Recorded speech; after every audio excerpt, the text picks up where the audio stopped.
Hello my dear friends, welcome back to the channel. ठीक है, हम लोग आज स्टार्ट करने वाला है contract costing, one of the most important chapter of cost accounting, right. And this chapter contains a very good marks in the examination and most important from point of view of examination also, right. If you understand it's very well then it's help you to score very good marks in the examination. और इसको मैं बता दूं कि ये बहुत ही simple chapter है, ठीक है।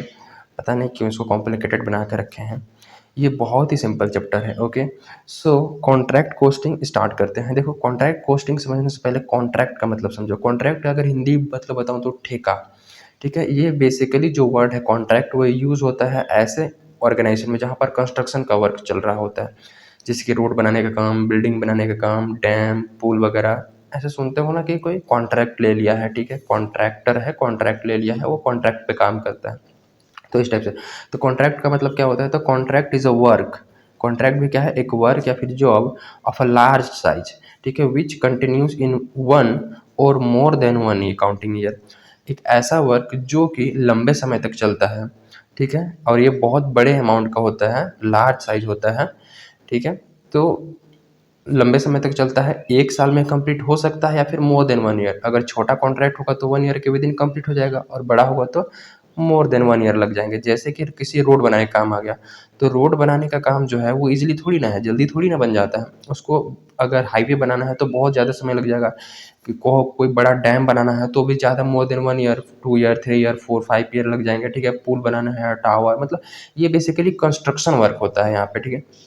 कॉन्ट्रैक्ट कॉस्टिंग में हम लोग बात करने वाले हैं purely related to construction work, ठीक है। बिल्डिंग बनाना है, डैम बनाना है, पुल बनाना है, वगैरह वगैरह जो कंस्ट्रक्शन होती है, ठीक है। And contract costing is that method of costing which is applied in those organizations where various contracts of non repetitive nature is taken, ठीक है। जहाँ पे वेरियस कॉन्ट्रैक्ट क्या किया जाता है, लिया जाता है नॉन रेपिटेटिव नेचर पे, तो वहाँ तो उस ऑर्गेनाइजेशन पे कॉन्ट्रैक्ट कोस्टिंग अप्लाई होती है, राइट। तो कॉन्ट्रैक्ट कोस्टिंग के हेल्प से हम लोग पता करें कि जो कॉन्ट्रैक्टर है, यानी कि वो पर्सन जो कि बिल्डिंग वगैरह या फिर जो कॉन्ट्रैक्ट लेता है और काम करता है, उस अपने प्रॉफिट, वो अपने कॉन्ट्रैक्ट पे कितना प्रॉफिट अर्न करना है या फिर कितना उसको लॉस हो रहा है या फिर प्रॉफिट हो रहा है, ठीक है। तो कॉन्ट्रैक्ट कोस्टिंग वो मेथड है, ठीक है। देखो यहाँ पे कॉन्ट्रैक्टर और कॉन्ट्रैक्टी, तो कॉन्ट्रैक्टर कौन होता है? बिल्डर, यानी कि जो काम करता है ऑन बिहाफ ऑफ कॉन्ट्रैक्टी, ठीक है। कॉन्ट्रैक्टी के बिहाफ पे जो कॉन्ट्रैक्टर है, कॉन्ट्रैक्टर एक पर्सन है, कॉन्ट्रैक्टी भी एक पर्सन है, राइट। कॉन्ट्रैक्टी बोलता है कॉन्ट्रैक्टर को कि भाई मेरे को बिल्डिंग बनवाना है, ठीक है, 10 मंजिला बिल्डिंग बनवाना है या फिर हॉस्पिटल बनवाना है, ठीक है। तो उस केस में जो ठेका लेगा बनाने का, उसको बोलेंगे कॉन्ट्रैक्टर, बिल्डर। और जो काम देगा उसको बोलेंगे क्लाइंट या फिर कॉन्ट्रैक्टी, ठीक है। और कॉन्ट्रैक्टर फ्री में थोड़ी ना करेगा, तो कॉन्ट्रैक्टी से पैसा लेगा, यानी कि जो इंसान करवाएगा, ठीक है, जो इंसान करवाएगा वो पैसा देगा किसको? जो इंसान ठेका लिया है करने के लिए, तो जो इंसान पैसे देगा उसको बोलेंगे कॉन्ट्रैक्ट प्राइस। क्या जी? कॉन्ट्रैक्ट प्राइस, ठीक है। Contract price is the price paid by the contractee to the contractor. किस लिए? जो वर्क करेगा ये ऑन बिहाफ ऑफ कॉन्ट्रैक्टी, तो उसके लिए, ठीक है। अब देखो, जो कॉन्ट्रैक्टर होता है उसका एक से ज़्यादा कॉन्ट्रैक्ट हो सकता है पर्टिकुलर पॉइंट ऑफ टाइम पे। हो सकता है कि किसी ने बिल्डिंग बनाने का ठेका दे रखा हो, किसी ने पुल बनाने को ठेका दे रखा हो, किसी ने रोड कहीं पे, तो अलग अलग जगह पर अलग अलग इसके वर्क चल रहे होते हैं, ठीक है। और जो वर्क होता है वो प्लेस ऑफ कॉन्ट्रैक्टी, यानी कि कॉन्ट्रैक्टी जहाँ बोलेगा वहीं पे कॉन्ट्रैक्टर वर्क करेगा, वहीं पे। अब कॉन्ट्रैक्टर को बिल्डिंग बनाना है किसी पर्टिकुलर जगह पे, तो अपने मन से थोड़ी ना बनाएगा, ये जिस जगह बोलेगा उसी जगह पे तो कॉन्ट्रैक्टर बनाएगा, करेक्ट है। तो कॉन्ट्रैक्टर का एक से ज़्यादा कॉन्ट्रैक्ट हो सकता है, और हर एक कॉन्ट्रैक्ट के लिए अलग अलग कॉन्ट्रैक्ट अकाउंट बनाया जाता है। Separate account will be prepared for each contract. हर एक कॉन्ट्रैक्ट के लिए कॉन्ट्रैक्ट अकाउंट बनाया जाता है, ठीक है। और ये कौन बनाता है जी? कॉन्ट्रैक्टर बनाता है। वो किस लिए बनाता है? To know the profit and loss, ठीक है, of a contract. Particular contract के प्रॉफिट या फिर लॉस को जानने के लिए कॉन्ट्रैक्टर जो है वो अपने बुक्स ऑफ अकाउंट में कॉन्ट्रैक्ट अकाउंट बनाता है। अगर कॉन्ट्रैक्ट अकाउंट को अच्छे से समझ जाओगे ना, तो मेक श्योर कि आपको गुड मार्क्स लाने से कोई नहीं रोक सकता। बहुत ईजी चैप्टर है, यू कैन डू इजीली। तो बेसिक ये चीज़ें क्लियर रही, ठीक है। कॉन्ट्रैक्टर कौन है, कॉन्ट्रैक्टी, कॉन्ट्रैक्ट प्राइस क्या कौन होता है, ठीक है। और जो कॉन्ट्रैक्ट अकाउंट बनते हैं, और जो कॉन्ट्रैक्ट लंबे समय के लिए होते हैं मोर देन वन ईयर, तो हर एक साल का अलग अलग कॉन्ट्रैक्ट अकाउंट बनेगा, ठीक है। वो सब हम लोग डिस्कस करेंगे, ठीक है, प्रॉपर क्वेश्चन के साथ कैसे कैसे होता है। तो देखते हैं अभी फिलहाल कॉन्ट्रैक्ट अकाउंट का फॉर्मेट।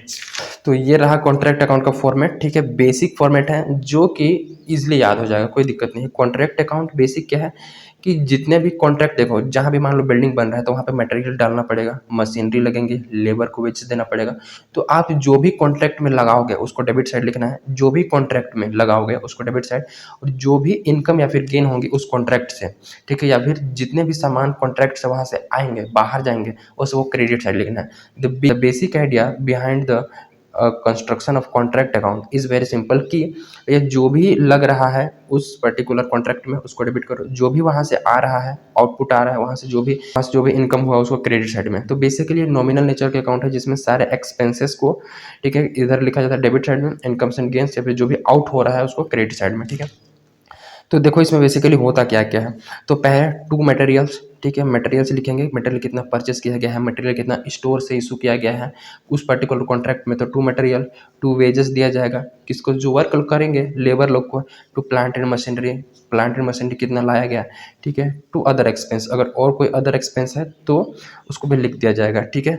अब देखो ये रही बेसिक चीज़ें, ठीक है। अब क्रेडिट साइड वाली चीज़ें देखो, और यहाँ से इधर छोड़ दो, देखेंगे अभी। देखो क्रेडिट साइड वाली चीज़ें, तो by statement of profit and loss account, यानी कि statement of profit and loss account में कौन सी चीज़ें ट्रांसफर करी जाएंगी, जो कि प्लांट लॉस्ट और मटेरियल लॉस्ट। अगर साइट से, यानी कि जहाँ पे कॉन्ट्रैक्ट का वर्क हो रहा है वहाँ से अगर मटेरियल चोरी हो जाता है या प्लांट जो चोरी हो जाता है, यानी कि मशीनरी चोरी हो जाता है, तो उस केस में उस पर्टिकुलर कॉन्ट्रैक्ट का पार्ट नहीं है, उसको प्रॉफिट एंड लॉस में नुकसान की तरह दिखाया जाएगा।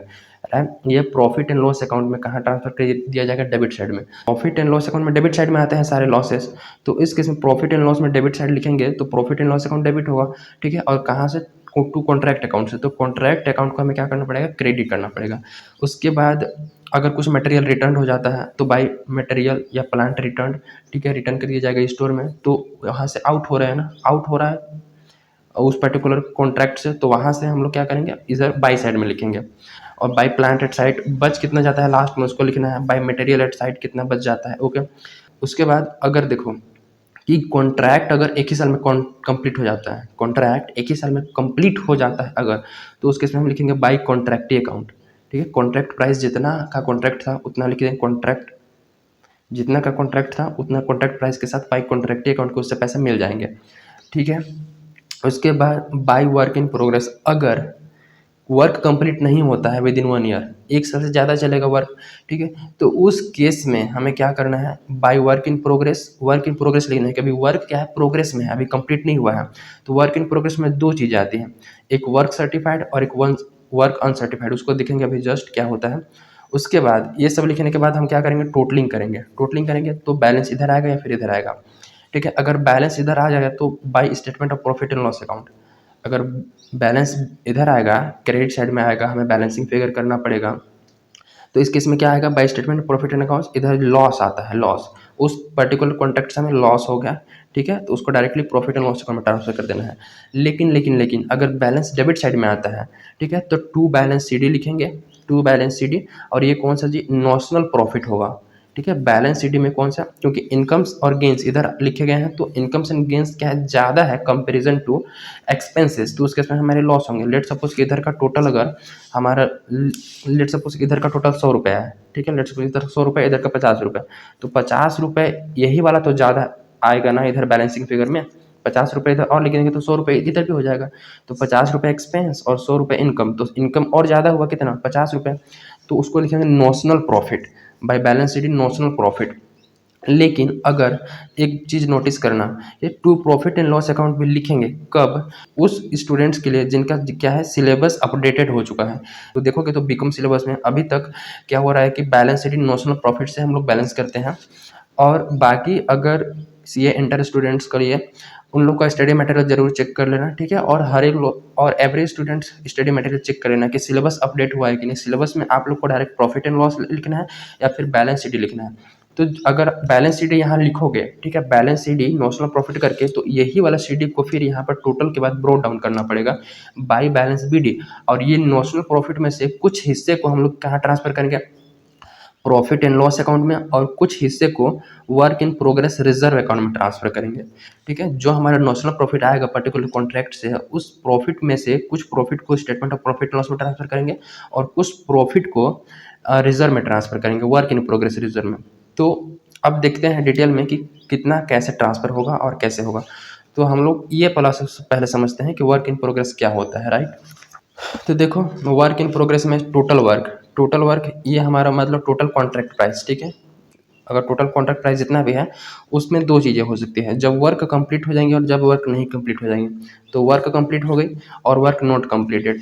तो वर्क कंप्लीट जब हो जाएंगी ना, तो जो कॉन्ट्रैक्टर होगा, ठीक है, जो कॉन्ट्रैक्टर होगा वो बोलेगा कॉन्ट्रैक्टी को, किसको, कॉन्ट्रैक्टी को ईयर के एंड में कि भैया तुम्हारा वर्क कंप्लीट हो गया।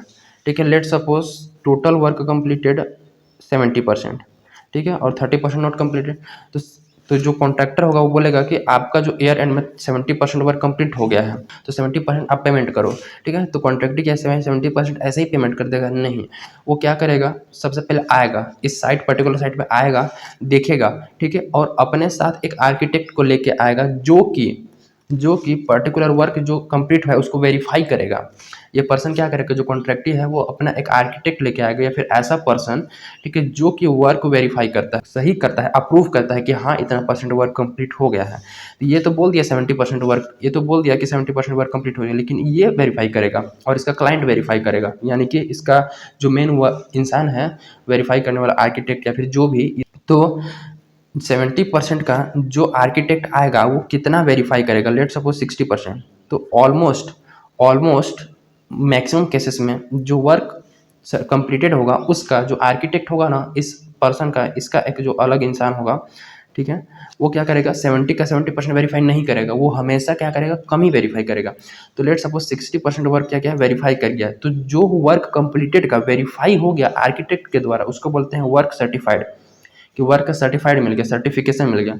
ठीक है, और जो वर्क वेरीफाई नहीं हुआ उसको बोलते हैं वर्क अनसर्टिफाइड। करेक्ट है, वर्क कंप्लीटेड का वर्क जो वेरीफाई हो गया है उसको बोलेंगे वर्क सर्टिफाइड, और जितना नहीं हुआ है उसको बोले अनसर्टिफाइड। और जो वर्क सर्टिफाइड होता है वो वैल्यूड एट कॉन्ट्रैक्ट प्राइस, जिसमें प्रॉफिट वगैरह जुड़ा होता है, ये कॉन्ट्रैक्ट प्राइस पे वैल्यू किया जाता है। और इसको जो वर्क अनसर्टिफाइड है इसको ध्यान रखना कि ये कॉस्ट प्राइस पे वैल्यू करते हैं, इसको कॉस्ट प्राइस की एक्चुअल जो हमारा काम हुआ है अनसर्टिफाइड उसकी एक्चुअल कीमत कितनी है, कितना खर्चा लगा एक्चुअल उतना कंप्लीट करने में, तो उसको बोलते हैं कॉस्ट प्राइस। करेक्ट है, तो ये वर्क सर्टिफाइड अनसर्टिफाइड समझ गए। तो जो वर्क सर्टिफाइड है ना, इसका पैसा कॉन्ट्रैक्टी पेमेंट करता है, जो कॉन्ट्रैक्टी है वो वर्क सर्टिफाइड का पेमेंट करता है, वो भी वर्क सर्टिफाइड का पूरा 60 का 60% नहीं, जितना वर्क सर्टिफाइड उतना नहीं, कुछ पैसे ये क्या कर लेता है, रख लेता है अपने पास। लेट सपोज कि जैसे कि 60% वर्क अगर सर्टिफाइड हो गया तो 50% ही अमाउंट पेमेंट करेगा, 50% पेमेंट करेगा। तो जो 10% नहीं पेमेंट किया है वर्क सर्टिफाइड का उसको बोलते हैं रिटेंशन मनी। कौन सा मनी जी, रिटेंशन मनी, याद रखना। ये रिटेंशन मनी वो अमाउंट है जो कि कॉन्ट्रैक्टी नहीं पेमेंट किया है वर्क सर्टिफाइड का, किसको, कॉन्ट्रैक्टर को। क्योंकि अगर पूरा पेमेंट कर देगा तो हो सकता है कॉन्ट्रैक्टर भाग जाए, काम ही ना करे, ठीक, क्योंकि उसको पूरा पैसा तो मिल ही गया है, तो क्या मतलब है, तो वो कंटिन्यू वर्क करे यहाँ पे, इसलिए वो कुछ पैसे को रख लेता है कॉन्ट्रैक्टी। ओके, अब देखते हैं, ये वर्क सर्टिफाइड और अनसर्टिफाइड समझ गए, इसको वैल्यू करना बहुत ईजी भी है, और क्वेश्चन में बाई चांस अगर नहीं दिया रहेगा तो वैल्यू कर लेंगे, और मैक्सिमम क्वेश्चन में दिया रहता है, तो क्वेश्चन के साथ पूरा डिटेल में डिस्कस करेंगे। ठीक है, अभी देखते हैं कि जो हमारा नॉशनल प्रॉफिट आएगा उसको स्टेटमेंट ऑफ प्रॉफिट लॉस में कितना ट्रांसफर करेंगे और वर्क इन प्रोग्रेस में कितना ट्रांसफर करेंगे। तो यहाँ पे देखो, हेयर लुक एट हियर, कि profit taken to profit and loss account, कि कितना प्रॉफिट जो है प्रॉफिट एंड लॉस अकाउंट में टेकन किया जाएगा। तो देखो ध्यान से, अगर तो इसमें कुछ केसेस हैं उसको ध्यान से समझोगे तो बहुत इजी है, इसको न्यूमेरिकल के साथ बहुत इजीली समझ में आ जाएगा, डिस्कस करेंगे। अभी थोड़ा सा थ्योरी देख लो, कि if value of certified work is less than 25% of contract price. ठीक है, जो वैल्यू ऑफ सर्टिफाइड वर्क जी कि जो आर्किटेक्ट ने सर्टिफाई किया है, अगर वो लेस देन कॉन्ट्रैक्ट प्राइस का 25% है, कहने का मतलब है कि अगर 1 लाख कॉन्ट्रैक्ट प्राइस है, 1 लाख कॉन्ट्रैक्ट प्राइस मान के चलो, अभी तक 20,000 का ही वर्क सर्टिफाइड हुआ है।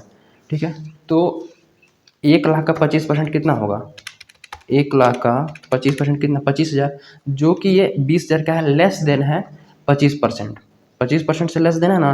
तो इस केस में जितना भी हमारा नॉशनल प्रॉफिट होगा उसको no profit will be taken to profit and loss account, कोई भी प्रॉफिट, कोई भी नोशनल प्रॉफिट का 1 रुपये भी प्रॉफिट एंड लॉस अकाउंट में टेक नहीं किया जाएगा, नहीं ट्रांसफ़र किया जाएगा। मतलब टोटल फुल अमाउंट जो है वो हमको फुल अमाउंट जो है वो कहाँ ट्रांसफ़र कर दिया जाएगा, WIP reserve. Let suppose notional profit 5,000 आया था, नेशनल प्रॉफिट कितना आया था, 5,000 आया था। तो 5,000 को 5,000 टोटल, ये हमारा वर्क सर्टिफाइड है, ठीक है, ये हमारा कॉन्ट्रैक्ट प्राइस है, और ये हमारा क्या है, नोशनल प्रॉफिट। तो नोशनल प्रॉफिट 5,000 आया है, उसको क्या करे किया जाएगा, टोटल WIP रिजर्व में, यानी कि वर्क इन प्रोग्रेस रिजर्व में ट्रांसफर किया जाएगा, ठीक है, अगर 25% से लेस वर्क सर्टिफाइड है। और दूसरा केस क्या है, if value of work certified is 25% और अप टू 50%, यानी कि 25% से लेकर 50% तक, 25% से लेकर 50% तक अगर कॉन्ट्रैक्ट प्राइस का वर्क सर्टिफाइड है, कहने का मतलब अभी वर्क सर्टिफाइड चेंज करते हैं, लेट सपोज 40,000, तो 1,00,000 का 40% हो गया वर्क सर्टिफाइड। तो इस केस में क्या किया जाएगा, जब 40% यानी कि 25 से 50% के बीच में है ना, तो उस केस में जितना भी हमारा नोशनल प्रॉफिट आएगा, उस नोशनल प्रॉफिट का क्या करेंगे, प्रॉफिट एंड लॉस में ट्रांसफर करने के लिए 1/3 करेंगे, notional profit into 1/3 into cash receive divided by work certified, कि भैया कितना कैश रिसीव हुआ है कंपैरिजन टू वर्क सर्टिफाइड, तो वो जितना अमाउंट निकल के आएगा उसको ट्रांसफर करेंगे प्रॉफिट में, और बाकी जो बच जाएगा पैसा उसको कहाँ, WIP रिजर्व में ट्रांसफर करेंगे। तो ये बेसिक ध्यान रखना कि जब 25 से 50% के बीच में हो तो 1/3 करना है, राइट।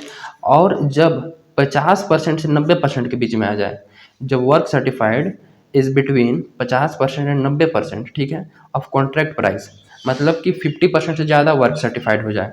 1,00,000 का अगर हमारा कॉन्ट्रैक्ट प्राइस है, तो उस केस में अगर लेट सपोज कि 70,000 का वर्क कंप्लीट हो गया, मतलब 70% वर्क कंप्लीट हो गया, तो उस केस में मोर देन 50% और 90% के बीच में आ गया, तो उसके में जो हमारा प्रॉफिट में कितना ट्रांसफर करेंगे, जो नोशनल प्रॉफिट होगा ना उसका 2/3, उसका कितना 2/3 करेंगे cash receive divided by work certified, ये वर्क सर्टिफाइड, ठीक है, और जो बैलेंस बचेगा उसको WIP रिजर्व में। तो 50% और 90% के बीच में 2/3 करना है, और 25 से 50 के बीच में 1/3। और अगर if contract is almost complete, contract जो है ऑलमोस्ट कंप्लीट होने वाला है, यानी कि 90 टू 100% के बीच में हो गया है, तो उसके इसमें 2 तरीके हैं प्रॉफिट को कैलकुलेट करने के लिए कि कितना प्रॉफिट हम ट्रांसफ़र करें। तो पहला है कि प्रॉफिट कैसे निकालेंगे, estimated profit on completed contract. हम क्या करते हैं जब कॉन्ट्रैक्ट कंप्लीट होने वाला होता है, तो उस केस में हम लोग करते हैं कि उस केस में हम टोटल प्रॉफिट कैलकुलेट करने की कोशिश करते हैं कि भैया कंप्लीट अगर कॉन्ट्रैक्ट हो जाता है तो उस केस में हमें टोटल कितना प्रॉफिट हो सकता है। तो एस्टिमेटेड प्रॉफिट कैलकुलेट करेंगे into work certified divide by contract price. ये पहला तरीका है प्रॉफिट में निकालने का, ठीक है। और दूसरा तरीका क्या है प्रॉफिट में ट्रांसफर करने का, कि एस्टिमेटेड प्रॉफिट तो कैलकुलेट करेंगे on completed contract into cash receive divided by contract price. ऊपर वाले क्या किए थे, work certified divide by contract price, नीचे cash receive divide by contract price. तो इसको प्रैक्टिकल क्वेश्चन के साथ दिखेंगे कि कौन सा कहाँ लगता है, राइट। और देखो एस्टिमेटेड प्रॉफिट जो हम लोग कैलकुलेट करेंगे उसको कैसे कैलकुलेट करेंगे, जो एस्टिमेटेड प्रॉफिट हम कंप्लीटेड कॉन्ट्रैक्ट पर निकालेंगे वो कैसे निकालेंगे। तो टोटल कॉन्ट्रैक्ट प्राइस कितना है, ठीक है, और total estimated cost on completion. Let suppose कि टोटल कॉन्ट्रैक्ट प्राइस हमारा 1,00,000 का, ठीक है, और हमें लग रहा है कि 90% तक वर्क कंप्लीट हो गया है, 95% तक, और हमें लग रहा है कि थोड़ा बहुत और खर्चा कर लेंगे तो ये कंप्लीट हो जाएगा। तो वो हमको पता होता है कि अभी तक कितना एक्चुअल एक्सपेंडिचर, ठीक है, एक्चुअल कितना है और एस्टिमेटेड अभी कितना होने वाला है, राइट। तो वो टोटल कॉस्ट को हम लेट सपोज कि टोटल कॉस्ट हमारा आ गया 70,000, तो लेट सपोज कि 70,000 दोनों एक्चुअल प्लस में एस्टिमेटेड, कितना खर्चा एक्चुअल हो चुका है और कितना खर्चा और होगा कि वर्क कंप्लीट हो जाएगा, ठीक है।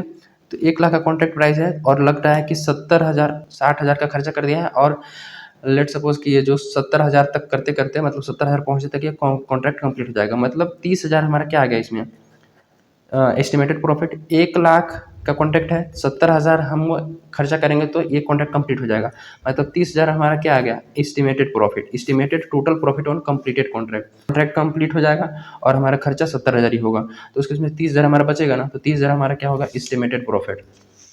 तो इसको कैसे करेंगे डिटेल में क्वेश्चन के साथ देखेंगे। तो बेसिकली ये रहा ओवरव्यू रिलेटेड टू ये प्रॉफिट का कैसे हुआ, ठीक है, तो प्रॉफिट का कैसे कैसे ट्रांसफर करेंगे। तो बेसिकली ये वाला मेन पोर्शन याद रखना कि अगर लेस देन 25% है तो कोई भी ट्रांसफर नहीं किया जाएगा, 25 से 50% है तो 1/3, और 50 से 90% तक 2/3, ठीक है। तो यहाँ पे जो नोशनल प्रॉफिट आया होगा उसको प्रॉफिट एंड लॉस में ट्रांसफर करने का हमने तरीका देख लिया है, ठीक है। लेस देन 25% रहेगा तो कुछ नहीं होगा, मतलब डायरेक्टली टोटल पैसा वर्क इन प्रोग्रेस में ट्रांसफर किया जाएगा। अगर 25 से 50% है तो 1/3, और 50 से 90% है तो 2/3 जाएगा नोशनल प्रॉफिट का, ठीक है। तो ये बेसिक फॉर्मेट है रिलेटेड टू कॉन्ट्रैक्ट अकाउंट, और डिटेल में कॉन्सेप्ट को सीखते जाएंगे जब क्वेश्चन करते जाएंगे, ठीक है। क्वेश्चन करते जाएंगे और कॉन्सेप्ट और सीखते जाएंगे। बिलीव करो कि कोई भी कॉन्सेप्ट नहीं छूटेगा, राइट, सब कुछ कवर होगा क्वेश्चन के साथ साथ। तो ये बेसिक ओवरव्यू रहा रिलेटेड टू कॉन्ट्रैक्ट अकाउंट, ठीक है। ये हमारा फॉर्मेट बेसिक देख लेना, ठीक है। सो मिलते हैं in the next video with a proper question. Till then keep learning, thank you.